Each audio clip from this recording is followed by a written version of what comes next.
Okay, for this video ay mag voice over sa takaron kay kani sa Sabado pa man gikuha namon kay December 6 baya is ami kuway kanang opening dire Santa Claus, opening sa Santa Claus as opening sa Christmas dire, so tawag nila diha is Mikuway. So magpakita si Santa Claus mao nag-adto mig mall. So gipangita namo sa mall si Santa Claus na nakadamit og Santa Claus. Charot! Eme! So yan na nga nakita namo si Mikuwaya. Yan nagpa-picture ako ang anak kag ako ang bana Burns.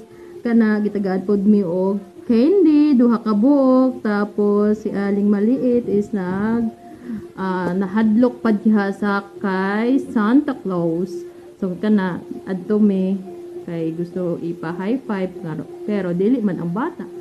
Nahadlok man sa Santa Claus mao to nag-decide mi nga moadto mi og children's party dito sa tawag ana nilang lugar is Marina kanang duck. Ano yan, duck ship ba tawag aja? Balo.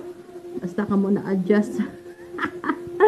So, kadto mi dito, kana humana di ay ang party. Ingnan mi, nga moadto. Pero humana di ay ang party, nagsipag pauli na sila. So, mauto, nag-decide na pod mi, nga mulakaw na pod. So, moadto pod mi sa tawag nila diri sa Rinik ba? Kanang Christmas, kanang Christmas market nila diri sa umuhang lugar. So, nag-adto mi dire sa sige nagsolte pero kay wala man. Gihapon ako gipa boys. Tawag ani, wala na ako gipa dungog ang ako gipang bati diha.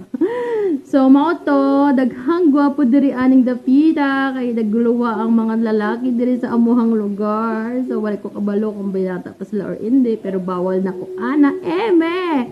So, napag-parking, nakita mi sa sininga decoration sa gawas. So, mao to, doon lang man, naglakaw mi diri sa Christmas market. So, among amahan, dili man gusto sa video, mao na, undang na lang ta. Thank you for watching. Bye!